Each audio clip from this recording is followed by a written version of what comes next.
Well, y'all, who's ready to take a dump this morning? Ha! You never know what you're going to get on this channel.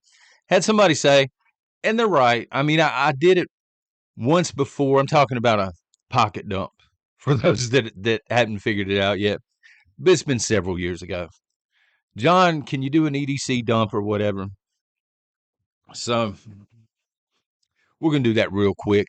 And then we'll get into the meat and the potatoes, okay? So, everyday carry knife, like the curved blade on it, okay? It's just the right size for me. That's the main everyday carry knife. This is not something I'm using to open packages for my kids or something like that. This is more for people that approach me at a gas station and, basically want to carry their guts back in a Walmart bag. EDC number 2, which is a flipper, an ATAC tactical flipper. This is what I cut packages and the normal everyday stuff with, okay?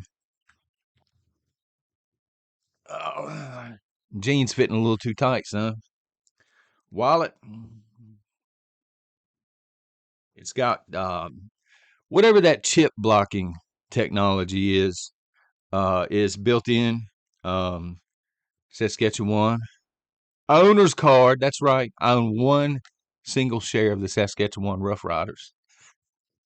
Canadian football, baby. Keys, including the skeleton key. What do you know about that? And then over here we got one item, but it's a very important item. Duke Cannon Buck Moon. Ain't nobody trying to go into a store smelling, like I normally smell. So that's why I carry that. But anyway, there's a pocket dump for you. If we're going too far away from home, at that point, I'm carrying this.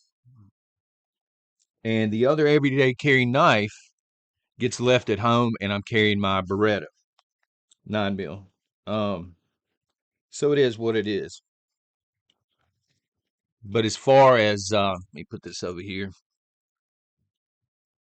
As far as running out to the grocery store or something like that, I mean, occasionally I might be carrying the Beretta, but not always. You know what I'm saying? It is what it is. Kind of a, I guess, Mount Airy is technically a city, but it's more like a small town. Like you see the same people all the time, and you know when something's sketchy. So anyway, we got a topic this morning besides taking a dump, son. And it is the topic of charity. Charity is both good and bad. You know what I mean? I'm going to explain. Please don't get mad at me for that statement. So I bring this up because the bell ringers are out. I don't have anything against the bell ringers personally, for the Salvation Army or anything like that. But the company itself, a couple of years ago, kind of made a polarizing statement. Maybe y'all remember what that was. Had to do with privilege, certain, colored people, myself included. And so I haven't given to them since. I'm not asking you to boycott them. I'm just saying that's a personal decision that I made. I still give to charity. I just don't give to them anymore,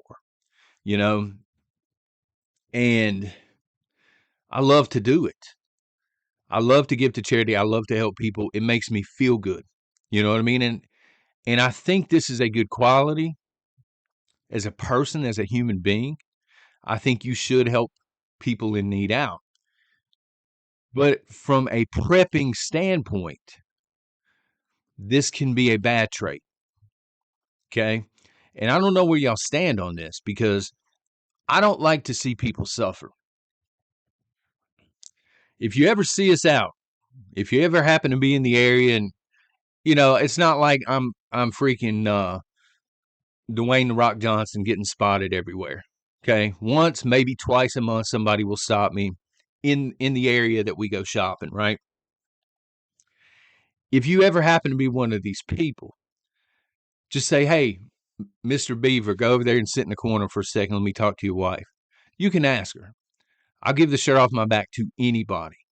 I'll do without if I see somebody else doing without, especially if it's a child. I cannot stand the thoughts of a child doing without anything. And as a Christian, I'm supposed to forgive everything. And I've mentioned this, but it's been years ago. The one thing that I have trouble with is forgiving people that hurt kids. Like people that traffic kids and hurt kids in that way. I have a serious, serious problem. I know I'm supposed to forgive these people. No one sin is above the other, but I struggle with that one. And I'm being open and honest about that, okay? But I love to help people out when I can afford to help people out. And it's not always about money. Sometimes it's about donating time, to food bank or something like that. So, or soup kitchen, as some people call it. But as a prepper,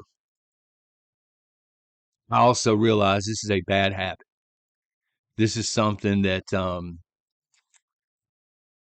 as a prepper, I'm going to struggle with, I think. And I know this ahead of time. Okay. Um, because let's face it, if there is a total collapse, food and drinkable water become a huge issue.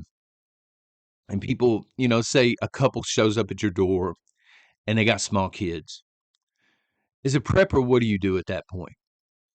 I know it's easy to get online and say you're going to tell them to scram, you're going to put a 12 gauge on them, or, whatever the case, put a rifle on them. But realistically, the human side of you, how are you going to deal with that? So I think the first thing that you should do, and I've already done this, most of you probably have, just in case you haven't, okay? I think the first thing that you need to do is you need to make a short list of the people that are going to be welcome there. These are automatic. Hey, they show up, they're getting taken care of, okay? So I will tell you immediately, obviously my kids ain't never getting turned away. Even when they're grown-ups, even if they have nothing to do with prepping whatsoever, I would never turn my children away. They're going to be able to bring their spouses, grandchildren, hopefully, in case my kids are watching this one day. But let's wait a while, son. All right, let's wait a while. um, Automatic. Your kids are automatically welcome into your house, or at least they are here. My wife's family as well. Her mom, her Uncle Jack. And then Caveman James, he already knows him. He and his mom are welcome here. His mom is like a second mom to me. I went through a period of time when I didn't have anywhere to stay. I was homeless. Um, and basically she opened her door and she let me stay there for a while. And she's like a second mom to me, and he's like a brother to me. And then the two other guys, David, that's helping out with the channel, and Adam, that are helping out with the channel once we go offline. That's kind of the exchange we had. Hey man, if you'll help me out with the channel while I'm going offline, if something bad ever happens, collapse, come here, and you're taken care of.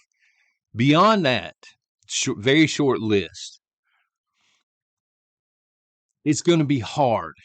It's going to be hard to allow anybody else in at that point, extended family wise.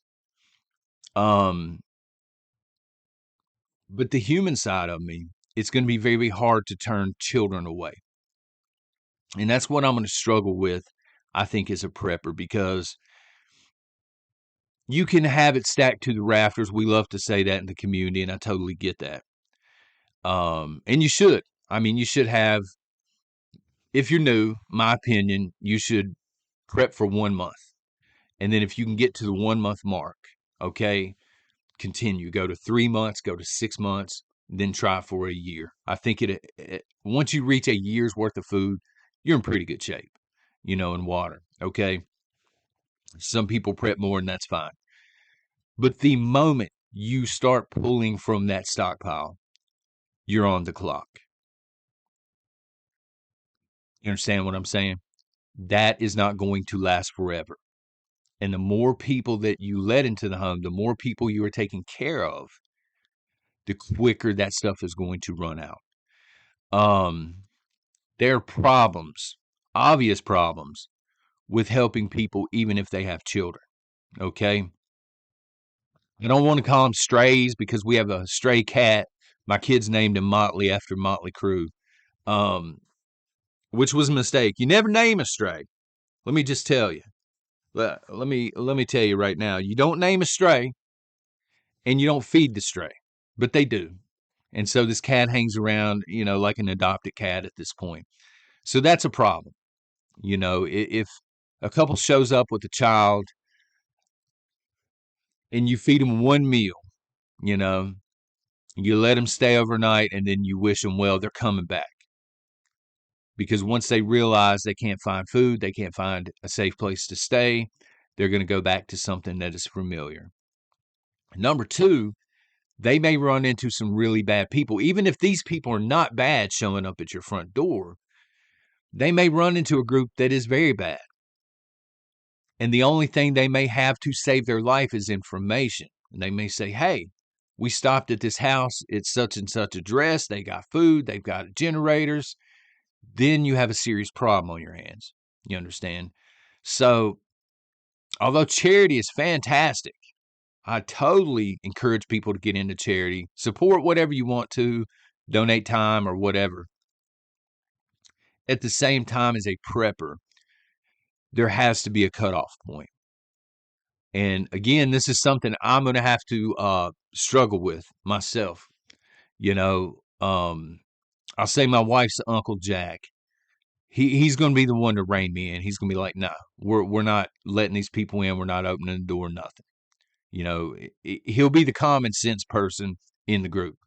Getting into The Walking Dead for a second, if you've seen The Walking Dead, he is the Shane personality. He is cut and dry. The outlaw prepper, for those that don't know. I'll actually explain to you before we close why he got that nickname, by the way.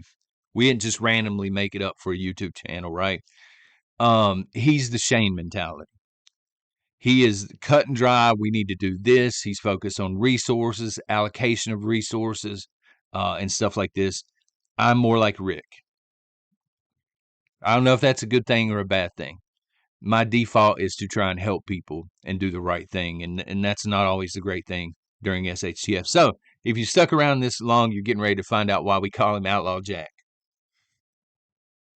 So he lives in an apartment, okay? And there's several other apartments there. And there was something going on one evening. Had nothing to do with him. He's just like a neighbor to these people where he was at that point. And he called the police. He's like, whatever's going on over there is getting out of hand. The police need to, be here or whatever. So he calls the police. The police officer that responds, because they live in a very small town, he lives in the same town Caveman does.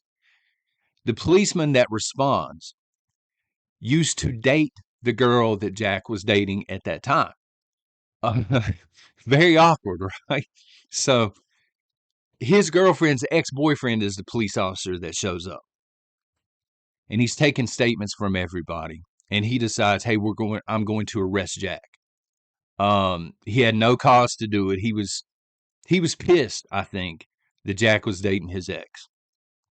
I don't even know what the charge was. It was obviously going to be thrown out. He was just hassling him at this point. Nobody else went to jail, just Jack, the neighbor who called the police, right? So Jack's pissed off about this. He gets to jail, and he's going into intake, and there are a couple of guards there, and the police officer. The police officer then proceeds to shove his face into the wall unnecessarily at intake, and Jack swung his elbow back and caused some serious damage on the police officer's face. The guards, I guess, took him down or called for help, and they all took him down. And he ended up spending close to 2 years in jail in segregation. because he couldn't be around. They didn't trust him to be around other people. Um, so yeah, he was in jail for a couple of years. Not his fault whatsoever. Um, I probably would have acted the same way, to be honest with you. But the cop is no longer on the force. From what I understand, Jack finally got out of jail, and we make fun of him now. Hey, the outlaw prepper right there. You know what I'm saying? So he is the Shane type, if you will, from The Walking Dead. He's very cut and dry. He'll turn people away. He ain't got a problem with that. Um. So anyway, if you take anything from, we've been all over the place here, son. If you take anything from this, take away the fact that charity is good during a civil society. It's not so good. And we'll talk about Gray Man tomorrow in detail. It's not so good um, once you start to see a collapse within the society, okay? Y'all let me know what you think in the comments. Y'all take care and God bless.